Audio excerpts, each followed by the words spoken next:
Yeah. The first one, Vyavasayatmika buddhihi व्यवसायात्मिका बुद्धिः eka iha kurunandana. एका इह कुरु नन्दन Vyavasayatmika buddhihi व्यवसायात्मिका बुद्धिः ekeha kurunandana. एकेह कुरु नन्दन Bahushaka hi anantaha cha बहुशाखाः हि अनन्ताः च buddhayaha avyavasayinam. बुद्धयः Avyaya व्यवसायिनाम् avyaya sayinam. You अव्ययसायिनाम् say vyavasayinam. Opposite of this avyavasayinam. Bahushaka hi anantaha cha बहुश बहुशाखा हि अनन्ताः च buddhayaha avyavasayinam. बुद्धयः अव्ययवसायिनाम् Bahushaka hyanantascha बहुशाखाः हि ननन्ताश्च buddhayo vyavasayinam. बुद्धयो व्यवसायिनाम्. Let us see the meaning first, it becomes easy for us. Kurunandana, that is son of Kuruvamsha. So one Kurunandana is one who gives happiness to the Kuruvamsha. Nandana, like Yashoda Nandana. Kurunandana, Arjuna. Iha. Iha means Krishna is referring to Karma Yoga, which is also called path of action. Iha. That is, in this Karma Yoga, path of action, buddhihi vyavasayatmika eka bhavati. Bhavati is understood. That means in this Karma Yoga, intellect of the resolute, that means determined, clear-headed persons is single-pointed. That means no wavering. A person with a resolute mind, his intellect is single-pointed. That is focused only on one objective. That is the Paramatma. Contrast is avyavasayinam. Opposite of that is a person who is not resolute. But for the irresolute person, again, buddhayaha, the thoughts are indeed many branched and they are endless. Not only they are so many, but they are endless. That's what Krishna is trying to warn Arjuna. Now, Karma Yoga, what is Karma Yoga? Karma Yoga basically says Karma Yoga means action, path of action. Perform karma. Right from birth till death, we have to perform one action or the other. Even breathing is an action. Inhaling is an action. Drinking water is an action. So nobody can live without doing any action. Sleeping is an action. Getting up is an action. Talking is an action. Doing, of course, is an action. So action means not only physical, mental, even thoughts also are actions. This is a broad definition of action. So now actions are bound to be there.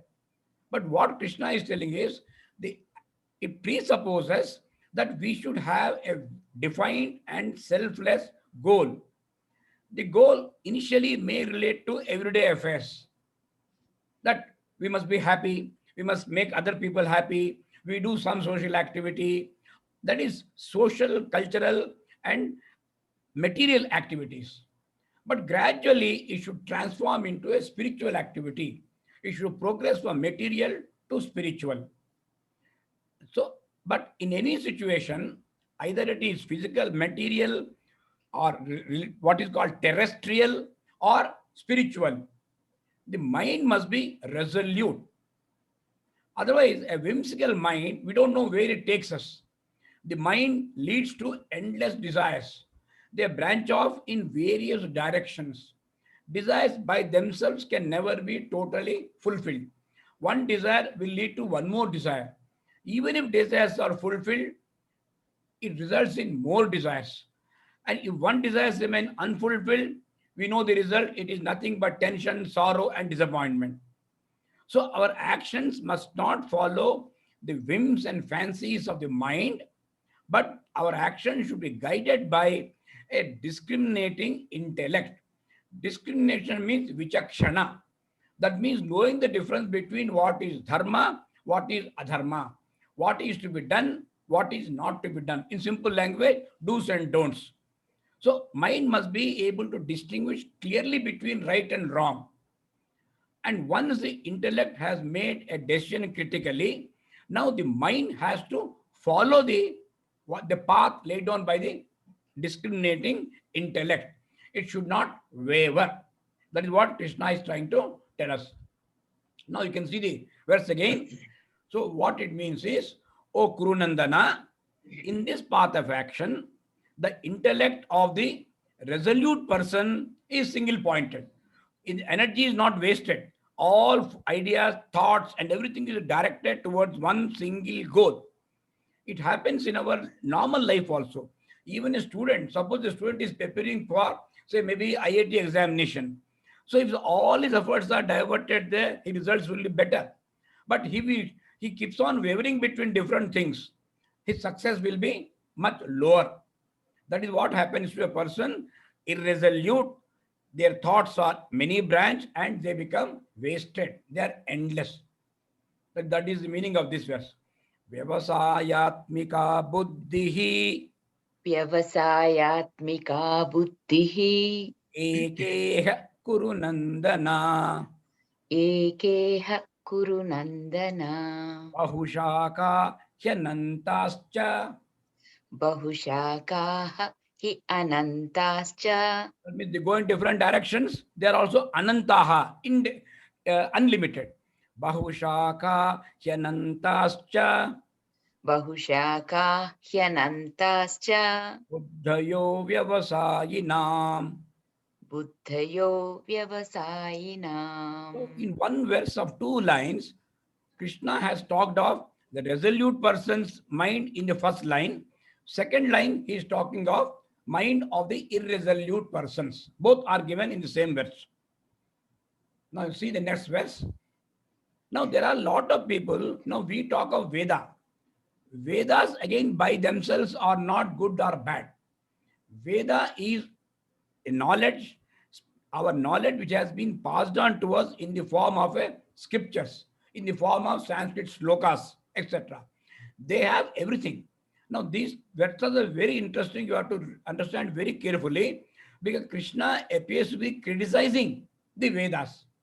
He is not criticizing. Just let us see how it proceeds. Yam imam pushpitam vacham. याम् इमां पुष्पितां वाचं Yam imam pushpitam vacham. याम् इमां पुष्पितां वाचं Pravadanti avipaschitaha. प्रवदन्ति अविपश्चितः. We are talking of vipaschitaha. Opposite is avipaschitaha. That means the person whose mind is not mature. Pravadanti avipaschitaha.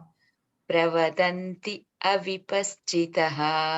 Yamimam pushpitam vacham. यामिमां पुष्पितां वाचं Pravadantya vipaschitaha. प्रवदन्त्य विपश्चितः. Vedavadarataha partha. वेदवादरताः Partha Nanyat asti iti vadinaha.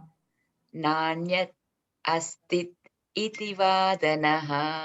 Nanyadasti iti vadinaha. नान्यदस्ति इति वादिनः. Nanyadastiti vadinaha. नान्यदस्तीति वादिनः. Yamimam pushpitam vacham. यामिमां पुष्पितां वाचं Pravadantya vipaschitaha. प्रवदन्त्य विपश्चितः. Vedavadarataha partha. वेदवादरताः Partha Nanyadastiti vadinaha. नान्यदस्तीति वादिनः. Very interesting phrase. Nanyat asti itvadinaha. Nanyat asti. Nothing else exists. That is a phrase. They are talking of people who are supposed to be experts in Vedas. They say Vedas contain everything. You don't have to worry about anything. You follow Vedas. That is what it's supposed to say. Here, Krishna is addressing Arjuna as a Partha. Previous verse addressed as Kurunandana. O Partha, Vedavada Rataha means persons who are focusing only on what is not mentioned. You have to understand here. Persons focusing only on the ritualistic aspect of the Vedas. Vedas has number of, is a very comprehensive text. It is also has lot of segmented dealing with what is called karma kanda, ritual. So ritualistic aspect of Vedas having karma kanda, and there are people who focus only on the ritual part of that, and they assert anything else other than this, what is enumerated in the next two slokas does not exist. They go to that extent. What do they say? Anyat imam yam na asti. Actually, reference is to the next two verses. Let us see what they further say. The people who are focused only ritualistic part of Vedas, they say, declare that karma kanda is the only thing. Nothing else matters. Nothing else exists. Now, who are these people who are saying that? They are the unwise, avipaschitaha. The unwise person, apavipaschitaha pravadanti. And what only they say the beautiful flowery words. They say in such a, they say in such a beautiful manner. They say in such a beautiful manner that we are carried away by that. We assume whatever they are saying is correct. That is what is happening.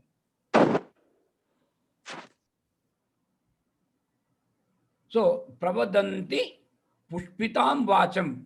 In a very, very impressive extempore fashion, beautiful words. They keep on quoting Sanskrit verses, etc., and tell people, except this, nothing else is there in Vedas. This verse and the following two verses can be viewed as a satire on the undue and mindless stress on the ritualistic aspects of the Vedas. Now, you can see what is happening in big temples. Not only big temples, you can also see what is happening in places where focus is only on the outer requirements. They are forgetting the basic spirit. Forgetting basic spirit, you go into rituals.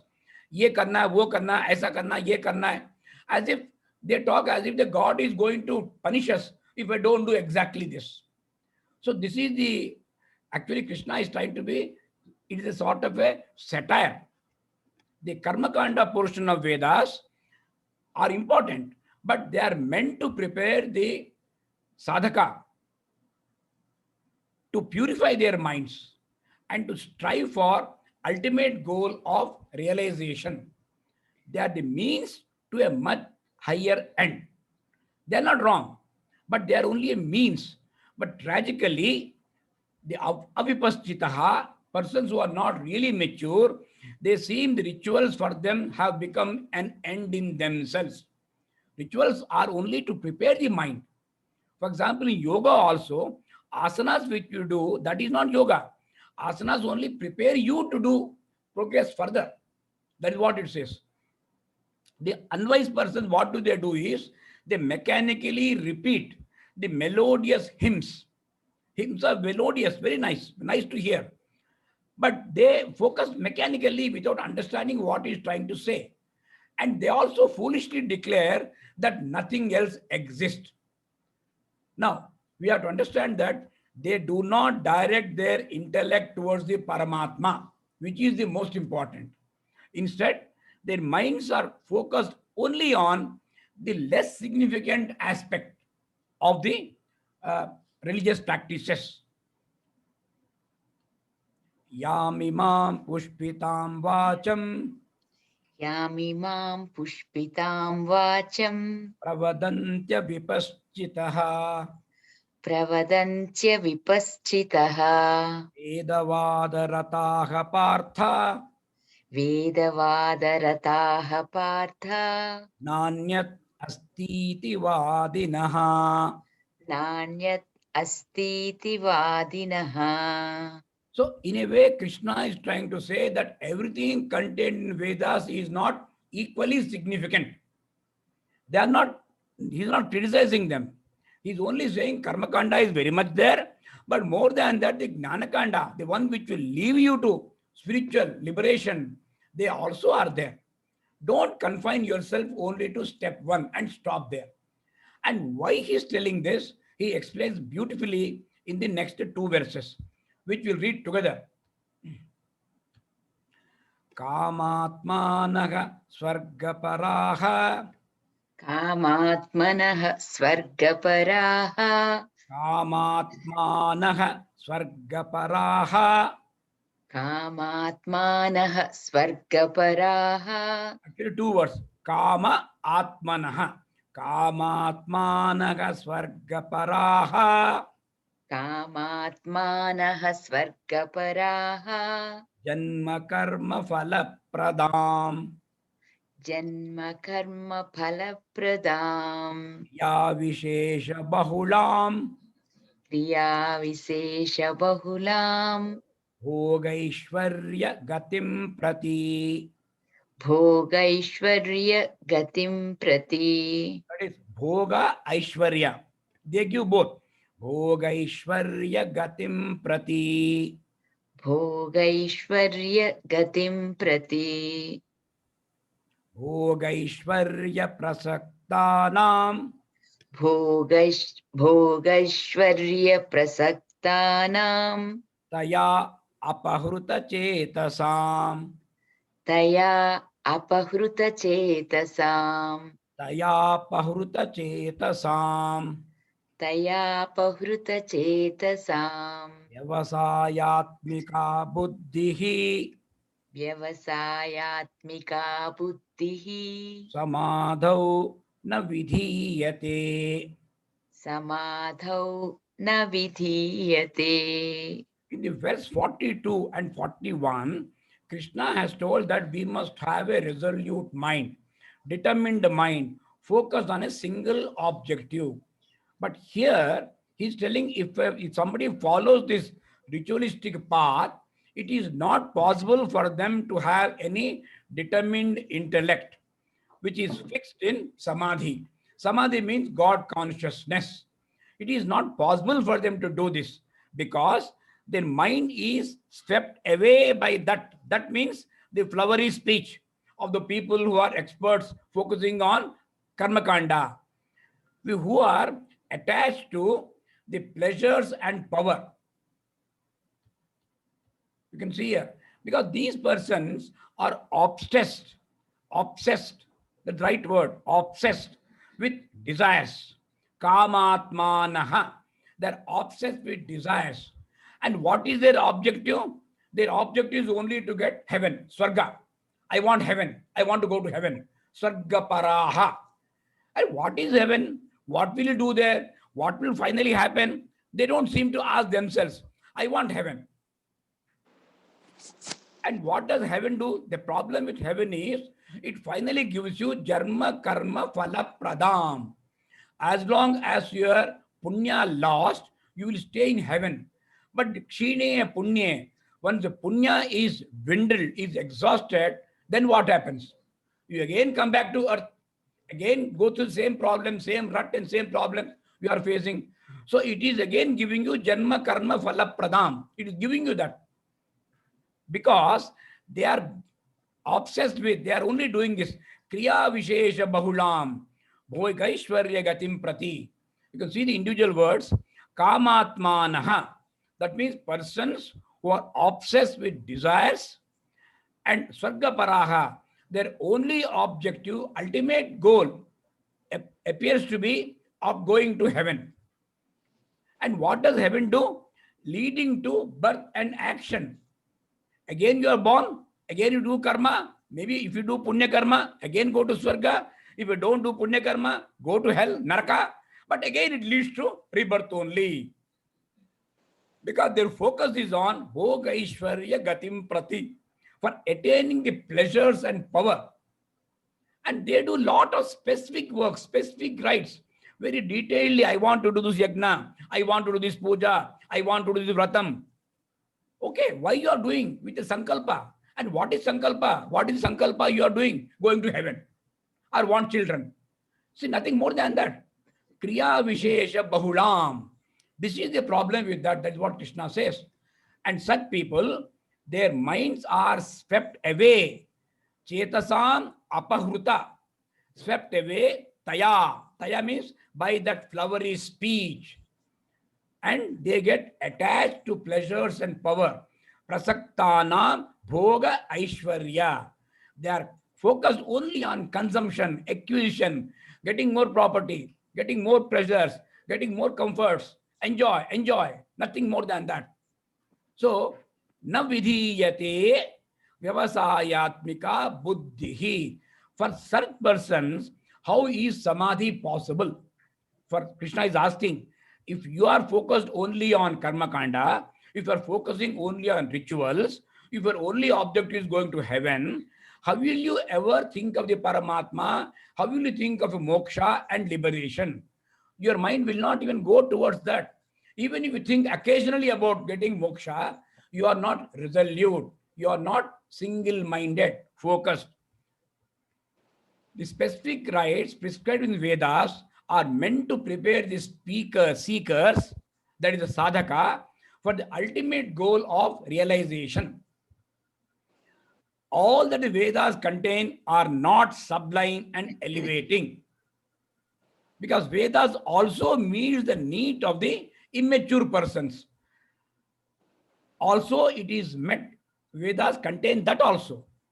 Ritual simply, what does the ritual do? Ritual simply distract the mind. Samadhi cannot be attained through rituals. That's why you can see, if you go to Ramakrishna temple, etc., there are some places where you don't have any focus, not on ritual. Even Buddha Vihara, you go there, you don't find rituals. People are silently sitting in meditation.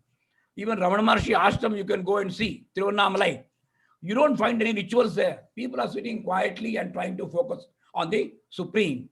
That's the difference between that and a normal temple where you're full of activities will be there. Now, for example, the example you can see, a vulture does soar very high in the sky, but its eyes are always focused on the carcass lying on the earth.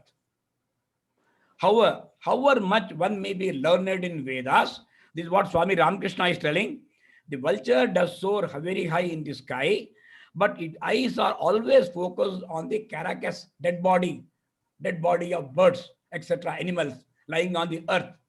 However much one may be learned in Vedas, as long as one's eyes are fixed on the sense objects, sense pleasure, one acts like a vulture. You are not elevating yourself to a higher level.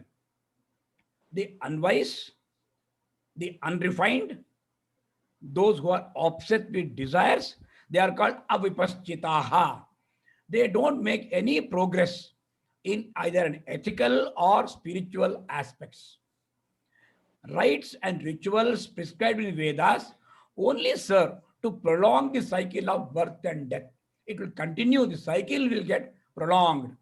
The persons who perform the rituals prescribed in the Vedas may earn lot of merit, lot of punya, which at the most will give them a passage to heaven.